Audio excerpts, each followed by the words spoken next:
ইন্দুরকানীতে পূর্বশত্রুতার জের ধরে শতাধিক গাছ কাটার অভিযোগ প্রতিপক্ষের বিরুদ্ধে। এইচ.এম. বাশার, ইন্দুরকানী পিরোজপুর প্রতিনিধি।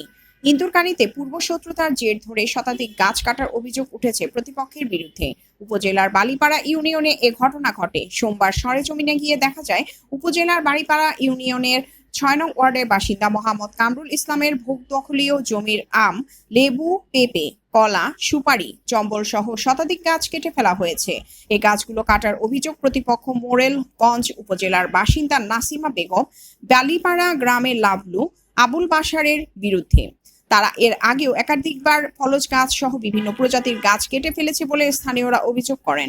এ ব্যাপারে কামরুল ইসলাম জানান, আমার পৈতৃক সম্পত্তি প্রতিপক্ষ নাসিমা বেগম বালিপাড়া গ্রামের লাবলু, আবুল বাশার জোর করে দখল করতে চায়। ওই জমির পরিবর্তে তারা অন্য জায়গা থেকে জমি ভোগ দখল করে, কিন্তু তারপরও তারা আমাদের জমি দখল করার পায়তারা করছে। আপনার এই যে কতগুলো গাছ কাটছে? সুপারি গাছ হবে 50-60টা, পেঁপে গাছ হবে 15-20টা, তারপরে এই লেবু গাছ, তারপরে চম্বল গাছ, আম গাছও আছে। হ্যাঁ, এরকম মানে এভারেজে আমার 2-3 লাখ টাকার ক্ষয়ক্ষতি করছে। আচ্ছা, এই গাছগুলো কাটছে কারা? কাটছে হলো আমার চাচাতো ভাই লাবলু, চাচাতো ভাই আবুল বাশার, চাচাতো বোন নাসিমা। কিসের কারণে কাটছে?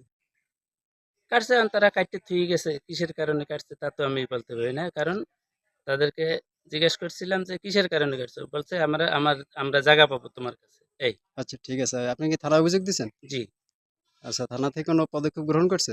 থানায় অভিযোগ দিয়েছি গতকাল সন্ধ্যায়। সকালে আমি ফোন দিছি যে স্যার তদন্তে আসবেন। তারা বলছিল সকালে আসবো। তারা বিভিন্ন সময় আমার রোপণ করা ফলের গাছ সহ বিভিন্ন প্রজাতির গাছ কেটে ফেলেছে, চাষকৃত জমির বীজ তুলে ফেলেছে। তারা কাউকে পরোয়া করে না, সালিশ বৈঠকও মানে না। আবার তারা পরিকল্পিতভাবে রোববার আমার ভোগ দখলীয় জমির শতাধিক গাছ কেটে ফেলেছে। এ ঘটনায় আমি ইন্দুরকানী থানায় একটি লিখিত অভিযোগ করেছি। আমি তাদের কঠিন শাস্তি দাবি করছি। প্রতিপক্ষ নাসিমা বেগম জানান, কামরুল ইসলাম আমাদের জমি দখল করে গাছপালা লাগিয়েছে। তাদের কোনো জমি নাই, সব জমি আমাদের কাছে বিক্রি করে দিয়েছে। আমি কোনো গাছ কাটিনি, ওই জমি আমার, গাছও আমার। আমি আমার জমির আগাছা পরিষ্কার করেছি। ইন্দুরকানী থানার এসআই অসিক জানান, গাছ কাটার বিষয়ে লিখিত অভিযোগ পেয়েছি। তদন্ত সাপেক্ষে আইনগত ব্যবস্থা গ্রহণ করা হবে।